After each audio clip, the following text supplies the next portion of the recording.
Hello there, I'm Peter Parker. What are you talking about? I've always had this resemblance to my movie-based counterpart. And this is Defunct Games news. Coming up this week.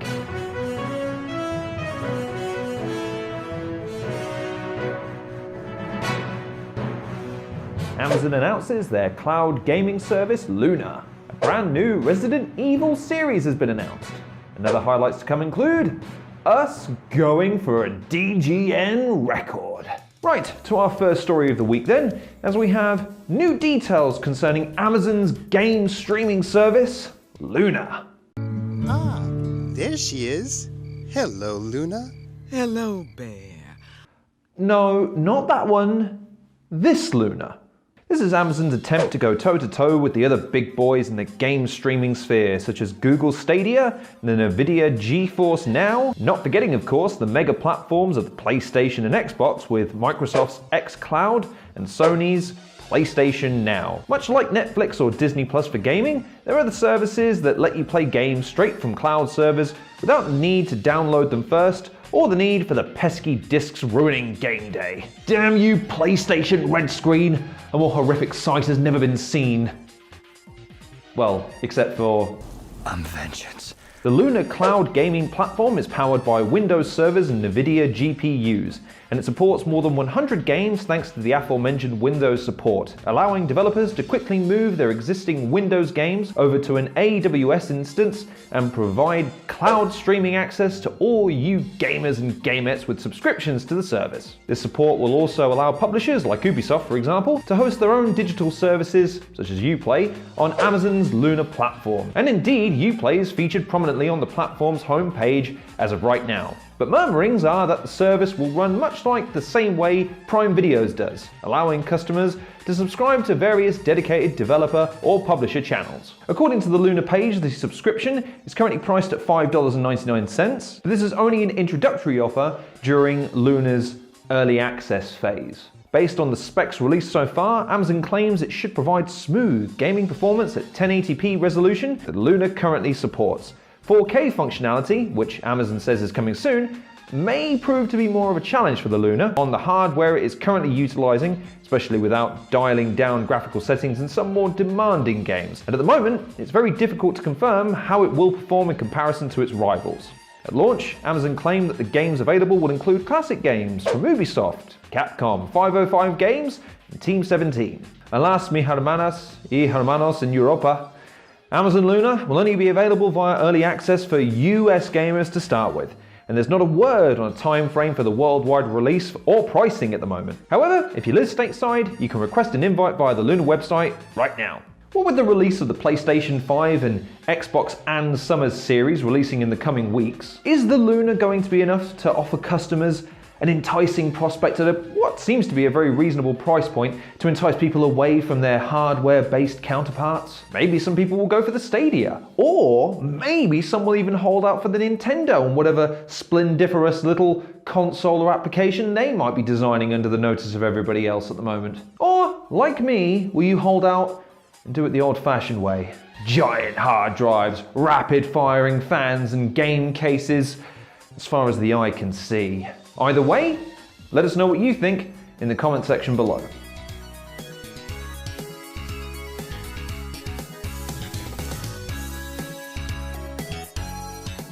And now let's look back at the week that was Defunct Games, where we've had a lovely selection of gaming delicacies to whet the content appetites of you, our beloved viewers and subscribers. Let's take a look, shall we? First up, you have the latest edition of Game Over, which covered Bug and Bug 2 for the Sega Saturn. And while it may not have been as fast or as familiar as the Blue Hedgehog, this 32-bit platformer did offer something unique by throwing you into a world that was both 2D and 3D. Turn back if you don't want to know what happens next, because Cyril is going to spoil you as always, with the stories and endings for both Bug and Bug 2. Gosh, he's always spoiling you like that, Cyril, isn't he? Oh, he's so nice. Coming up next, you had a review of Bartlow's Dread Machine for the Xbox One and Steam, a modern shooting gallery filled with blistering action, shocking conspiracies, supernatural elements, and even zombies.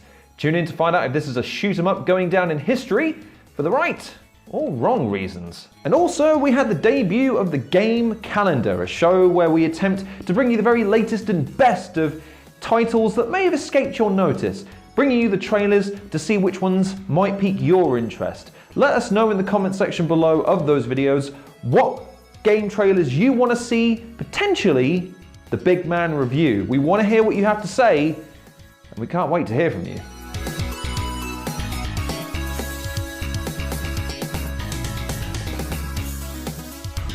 Now, it's been ages since we checked in with how television and movies are handling our beloved game franchises. So why don't we check in with what Netflix has in mind for everybody's favorite, sorry, I misread that, Capcom's favorite horror-based franchise, Resident Evil. Announced on the 27th of September, albeit spoilt by a tweet that briefly popped up on Netflix Portugal, a new original Resident Evil animated series is coming to Netflix in 2021, titled Resident Evil Infinite Darkness. Capcom and Netflix announced the series will focus on series mainstays Leon S. Kennedy and Claire Redfield. At present, the synopsis reads, nearly 3 decades after the discovery of the T-virus, an outbreak reveals the Umbrella Corporation's darkest secrets, and also includes the handy inclusion of based on the horror franchise. Because of course, thanks Netflix, I almost got it confused with that well-known children's horror-based franchise Barney the Dinosaur. According to Capcom, they describe Resident Evil Infinite Darkness as an original CG anime series with a horror action vibe. By adding suspense into dynamic action scenes, this series will reveal a Resident Evil world unlike anything seen before. The likes of which have never been seen before. Again, Capcom, I defer you to what is the most horrific reimagining of an adaptation of a beloved franchise. I'm telling you, there's still time. We can stop this.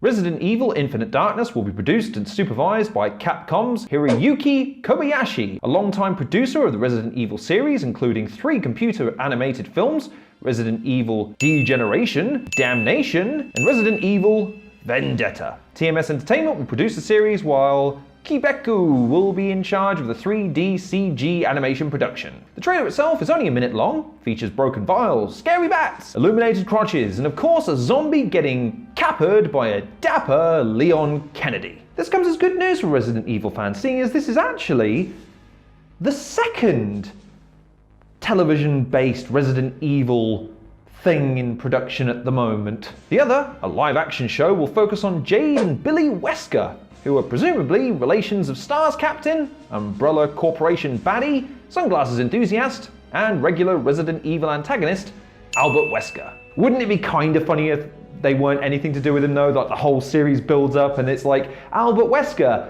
never heard of him. And best of all, of course, Capcom will be releasing a new entry in the video game franchise known as Resident Evil Village for the PlayStation 5, Windows PC, and Xbox Series X, which we covered in previous installments, showing a trailer that reveals very little of the gameplay, but appears to be another foray into the first-person horror genre. So let us know, are you excited for more Resident Evil than you can inoculate against? Actually, I should retract that. I mean, it's kind of tasteless to make a remark or a comment or a tagline or a marketing gimmick that relates to that sort of thing, given that we're in the middle of a worldwide pandemic. I mean, who would be dumb enough to do such a thing? But with 2 new shows and a game on the way, are you excited for what Capcom and Netflix have in store for you? Leave us your thoughts in the comment section below.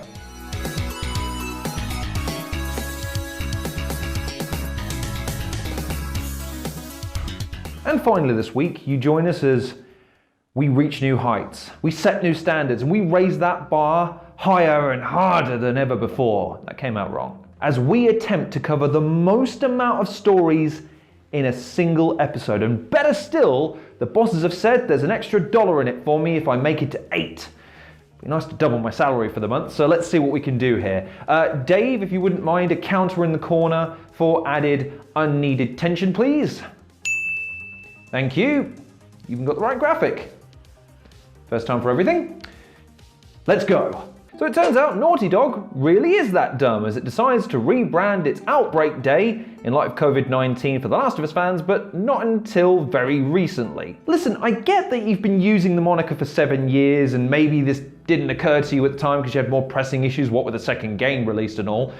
But come on, man, use your head. Dip your toe into the social waters occasionally and see which way the wind's blowing before you come out with something as silly as that. Call it something different like Zombus Day or Zeaster or, something along those lines, but not shit and not offensive. Not either of those things. Pokemon Go held a Team Rocket event before Jesse and James left the game this week. Unfortunately, if you were hoping to catch a Shadow Ekans or a Shadow Coffin to add to your collection, you're plumb out of luck now. Like many of you, I have to be honest, I saw the cracks forming in the relationship a long time ago. But I am excited to see how they both fare in their individual endeavors. I hear James might be taking over from Genos in One Punch Man. No, God! Japanese collection super groupies have released a series of Bloodborne items, with a $300 watch standing out above the rest as the most intriguing piece. And it was designed around the construction of the Astral Clock Tower, which featured in Bloodborne's The Old Hunters DLC. Dope.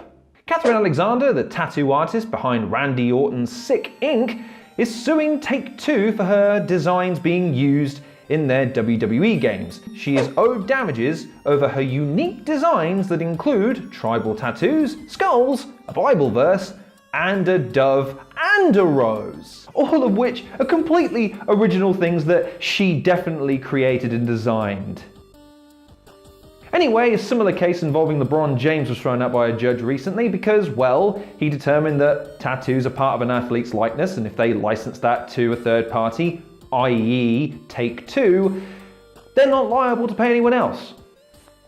So best of luck with that lawsuit. It turns out Xbox's rarest achievement belongs to Bethesda boss Todd Howard, who shared a story of how he was given a code to a game that they had created, named after him, and locked to his account. When it runs, it unlocks a single achievement, Lifetime, worth 1,000 points. Now, if only there was a way of making a Todd Howard meme about him winning without doing absolutely anything. You're welcome. Good news for Street Fighter fans, the overconfident, obnoxious Dan Hibiki has returned to the ever-expanding world of Street Fighter V as their next DLC fighter in a recent preview. In this new trailer, you can see his entire moveset, which includes signature abilities like his Ryu-inspired Fireball. Because everything is better with Dan Hibiki. Wait, that doesn't sound right. And that's certainly not the way we're going to end this show. So let's end this show right and start your week off even better with the news that Capcom has greenlit a collaboration t-shirt with the word "Sure You Can" emblazoned on the front and Ryu in a thong on the back. Oh yeah, stare into the creases of those glutes. Marvel at the magnitude of its masculinity. Don't you look away, stare deeper. Deeper still. Dear God, it's beautiful. Oh, okay. How do we do, Dave? It's about 9. Yes! Woohoo! New record, baby! I'd say achievement unlocked, but I'm not Todd Howard, so I don't get arbitrary points for doing absolutely nothing. Anyway, that has been the news of the week. This has been Defunct Games News.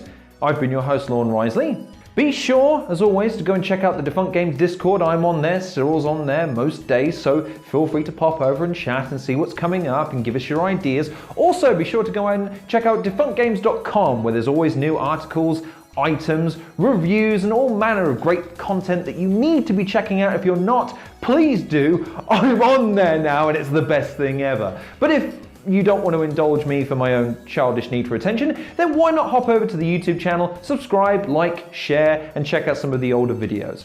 But, of course, before you do any of that, we sincerely hope you're taking care of yourselves, and we hope to see you very soon. Hey, thanks for watching this episode of Defunct Games News. If you liked what you saw here, then you should know that Lorne will be back next week with even more stories. Now here's the question I have for you. Are you interested in the new wave of streaming game services? I'm talking about Luna, and Stadia, and stuff like that. Do you think this is ultimately gonna be the future of gaming? Let me see your thoughts in the comments below. In other news, we'll be back tomorrow with the first of several spooky episodes of Game Over, the early years. We'll also be talking about the new horror-themed action platformer, Death Tales. If that sounds good to you, then I strongly recommend you click that subscribe button and support what we're doing here. Until then,